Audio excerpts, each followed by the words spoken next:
Welcome to Mad Take TV. This is my YouTube channel. This is where you'll come for my thoughts and my opinions on gaming, TV, movies, maybe some collectibles here and there. I don't know how heavy we'll get into that, but we'll see what it turns out like. If you like the content when you finish watching it, go ahead and like and subscribe. If you don't like or you want to argue with me in the comments, go for it. And I'd be glad to have the engagement. Reason I'm here today, reason you're looking at me is because I'm here to talk about Path of Exile 2. It's an action RPG that dropped a couple months ago. I know I'm a little late to the party to make a YouTube video about it, but here I am.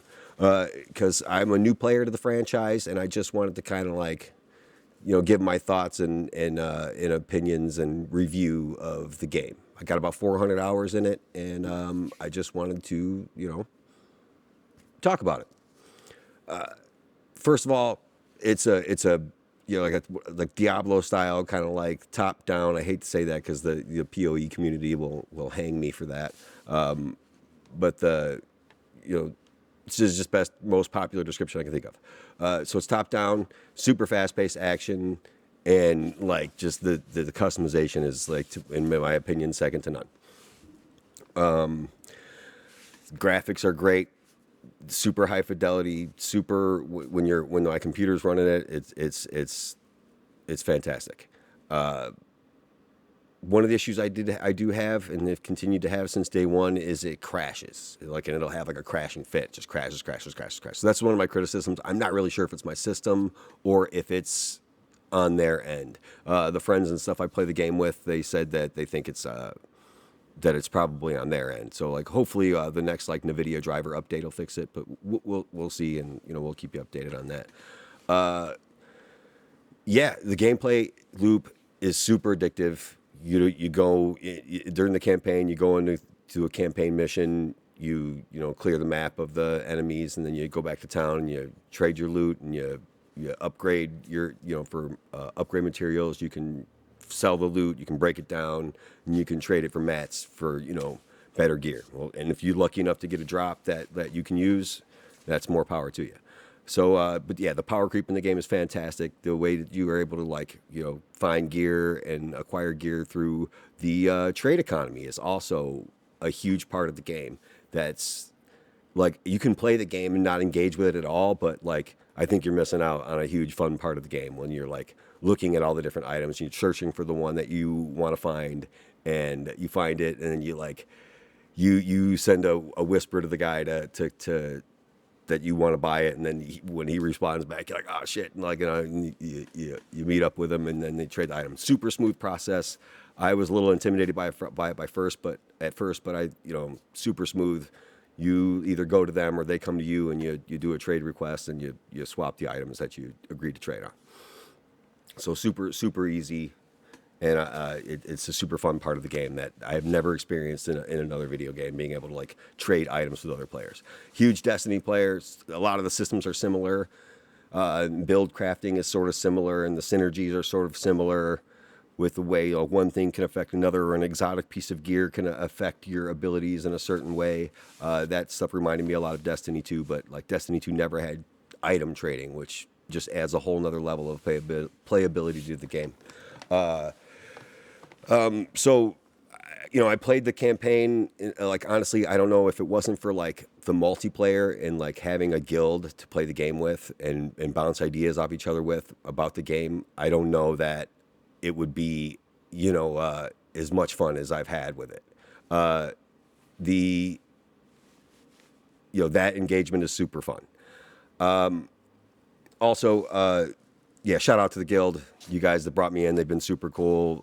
Throw you an item or two here and there, and then when you guys, you're in the end game, you're all raiding together, and you do a bunch of maps, and then you just have a bunch of currency to split up at the end. It's just I don't know, just another experience I've never had in a game. It adds a layer to it that keeps me coming back, and it has been for the past 2 months. The world and ambiance of the game is super original to me. I don't think I've ever experienced anything like it before. From going from little graveyard haunted village to back in time to an Aztec super technologically advanced like temple, Aztec style. It's not Aztec, obviously. This takes place in a make believe world, but like the style is obviously influenced by Aztec and Mayan culture. So like I don't know, the only two like or things that I could think of that were bad about the game to me were like the crashing part, and then I wish they would let me use my mouse in the user interface, like to drag and drop. Like that'd be super cool because the inventory management's kind of clunky on controller. It would be nice to be able to just kind of like set my controller aside and like, be able to like mouse and drag and drop stuff. So that'd be cool. But other than that, like I really don't have any large complaints about the game. We did start playing like so like there's a standard mode and there's a hardcore mode in the game.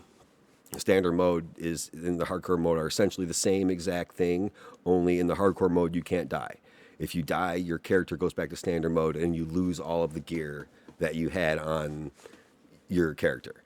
I got, I got a standard monk to level 93, and then like all of a sudden everybody wanted to start playing hardcore mode, and I was just like, oh crap! So they basically like start over, and then so now I have two hardcore characters that are level 20 plus.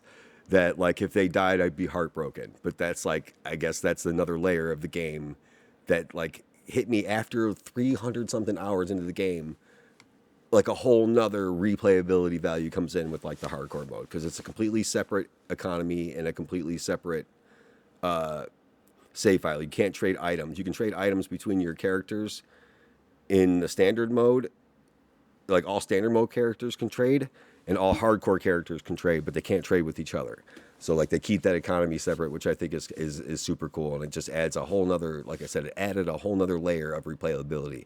We were probably coming to a point in the game where everybody was kind of slowing down on it, and then we started playing the hardcore mode, and it was just like all back in 100% again. So again, the game has kept me super super engaged for the 400 plus hours that I've played it. So yeah, I just wanted to like give my thoughts on it as a new player, somebody that was new to the franchise. If you've played the game or if you had any like cool engagements or you want to show off your character, your build, feel free to like comment and engage in the comment section down below. If you like the video, if you like what you saw, feel free, man, to go ahead and like and comment and subscribe or don't, or either way is cool with me. But yeah, so what I'm going to do next is I'm going to go ahead and show you a little bit of the gameplay from it, and then nothing super long, just going to show a little bit of my level 93 standard monk character, and just so you guys can see what the game looks like and feels like. It is super high level, so like I'm going to be stomping through whatever I'm playing.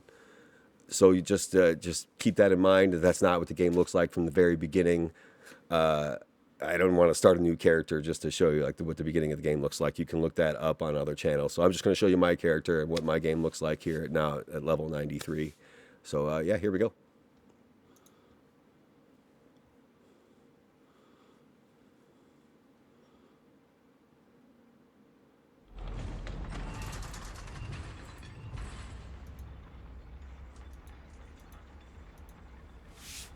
Yeah, the only thing that I found to help with the crashing, and it doesn't necessarily fix it, is to set the affinity in like your task manager and go to details and go to the program and set your affinity and turn off a couple of the four cores.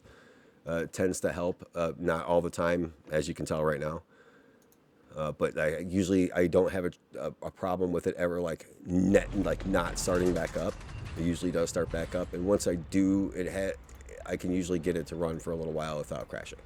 So like that's just the game is good enough for me to put up with that. So I guess if that tells you anything, and I've been putting up with it since day one. It was like not a new problem. It's been happening since day one.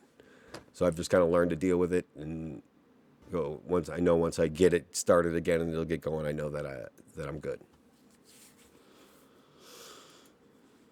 But again, I don't know if that's a problem on GGG's side or a problem with my individual computer. It's really hard to tell. I've done all the troubleshooting on my side. It does the same thing no matter what I do. So yeah, here, let me switch this up and let me see if we can take a look at, yeah, of course it's going to crash again.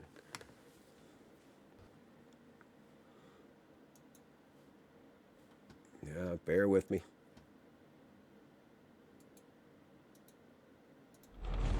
This is really embarrassing. But yeah, the video is also uncut because I don't know how to edit video yet. I will figure that out in the future, at least on a simple scale that I can, cut some of the fat from the videos and, kind of keep it short and sweet for you. I know the YouTube thing is kind of like, 15 to 20 minutes is a pretty good sweet spot for video length. So that's where I was going to try to keep it on this one. Again, super cool game. Oh, come on, please start up for me. If you're thinking about trying it out and you're on the fence, I suggest you take the dive and try it out. The game is in early access, so right now you actually have to pay to play the game, which is at the very minimum you have to pay $30 for a supporter pack, and that gives you access to the game. If you have somebody that's playing it and they possibly bought a supporter pack that has an extra key, that's also a possibility. Somebody could give you a key to play, or you have to pay the $30 to play. When the game actually releases in full, it's going to be a free-to-play game, which is, to me, is absolutely mind-blowing. But let me do this real quick. Let's see if we can get in here and just at least sign in so you can see a little bit of gameplay. I don't have to do anything very long. If it'll just let me get into this map here, I can actually show you what the game looks like, and then I can get out of your hair. No, of course not. All right, one more time. If it doesn't start up, then I'll just cut it short, and it'll be what it is. And if you watch to the end of it, thank you, because this is stupid. Oh my God. Come on.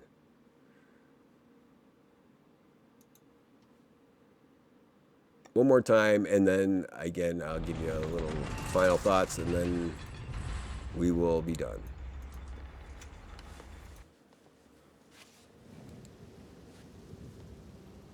Come on, game.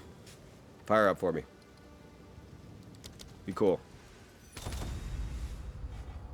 Be cool. That's how I talk to it, to try to get it to work for me. No. Oh. Of course not. Well, that's really disappointing. But anyway, we'll go ahead and go back to the main thing. Anyway, bottom line is, it's a really good game. Hopefully the crashing doesn't happen to everybody. I don't think it does. None of the other players that I play with have experienced anywhere near the amount of crashing that I have experienced. So don't let that tarnish your view of it. But yeah, that's just bad luck on my part. Like, honestly, this is take two. I did this whole video. It was about 16 minutes long. I thought I nailed it, and I somehow didn't record any audio. So I had to start over and do it again, and now the game didn't work. But that's all right. Check me out next time. I might be doing a review for the show Severance on Apple TV, so check that out. And stay tuned to the channel. Give me a like and a subscribe if you want to, if you like the video at all. If you didn't, go ahead and comment in the bottom and tell me how I can get better at doing this, because I kind of want to, make it a thing that I do every now and then. All right. Have a good day. And this is all I got for you guys. Have a nice one.